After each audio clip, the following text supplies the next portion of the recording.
Dibantai 5-1, apakah ini blunder terbesar PSSI? Halo Sobat KKS, ini dia debut Patrick Kluivert yang seharusnya menjadi awal yang manis, tapi malah berujung menjadi mimpi buruk bagi timnas Indonesia. Pertandingan melawan Australia yang banyak dinantikan, justru menjadi pembantaian di atas lapangan. Kevin Dix gagal penalti, permainan Indonesia terlalu naif, dan bahkan para fans sampai meneriakan nama Shin Tae-yong di stadion. Apa ini tanda bahwa Indonesia tidak siap bermain dengan gaya total football? Ataukah ini kesalahan fatal dalam pergantian pelatih? Atau ekspektasi fans kita yang sudah terlalu tinggi? Mari kita bahas di kisah kasih sepak bola. Indonesia datang ke Sydney dengan harapan besar. Apalagi ini debut Patrick Kluivert, mantan legenda Belanda, yang diharapkan membawa filosofi sepak bola menyerang. Tapi apa yang terjadi? Indonesia justru dibantai 5-1 oleh Australia. Fakta pertandingan, Kevin Dix gagal penalti di awal laga yang bisa mengubah jalannya pertandingan. Gol debut oleh Romani seharusnya menjadi debut manis, tapi Indonesia kebobolan bertubi-tubi. Lini pertahanan Indonesia sangat terbuka.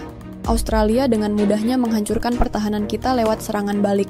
Banyak yang menyalahkan permainan Indonesia yang terlalu menyerang. Apakah ini gaya total football yang terlalu naif? Apakah kita terlalu percaya diri melawan tim yang jauh lebih kuat secara fisik dan pengalaman? Jangan lupa subscribe, follow, dan komen pendapat kalian. Apakah menurut kalian ini kesalahan pelatih atau memang kualitas pemain kita belum cukup? Setelah kekalahan ini, muncul perdebatan besar. Apakah kita memang tidak cocok bermain menyerang? Beberapa pundit mengatakan bahwa Indonesia harus tetap berani menyerang dan inilah cara untuk berkembang. Tapi, banyak juga yang berpendapat kalau kita seharusnya bermain lebih defensif, seperti era Shin Tae-yong, yang lebih pragmatis dan memanfaatkan serangan balik. Bahkan, banyak fans menyerbu live salah satu pundit Indonesia yaitu Coach Justin yang sedang di Australia. Fans meminta agar beliau lebih kritis terhadap hasil ini. Bahkan di stadion, terdengar teriakan nama Shin Tae-yong. Jadi, apakah ini berarti Shin Tae-yong seharusnya tidak dipecat? Apakah ini kesalahan strategi atau memang kita kalah kualitas? Tulis pendapat kalian di komentar. Sekarang pertanyaan besar. Apakah Patrick Kluivert harus disalahkan sepenuhnya? Kluivert baru melatih sebentar, hanya punya sedikit waktu untuk membangun sistem. Tapi di sisi lain, dia yang memilih taktik ini. Apakah ini perjudian yang terlalu berisiko dari PSSI? Apakah para pemain diaspora yang kita panggil memang tidak cocok bermain dengan filosofi ini?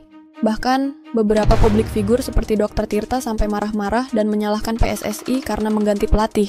Jadi, siapa yang harus disalahkan? Pelatih, pemain, atau justru federasi? Komentar di bawah, apakah menurut kalian pergantian pelatih ini memang keputusan yang salah? Kekalahan 5-1 ini jelas menjadi tamparan keras untuk timnas Indonesia.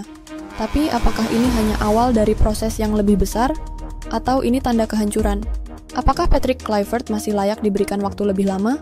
Ataukah PSSI harus segera mencari solusi lain? Tulis pendapat kalian di kolom komentar.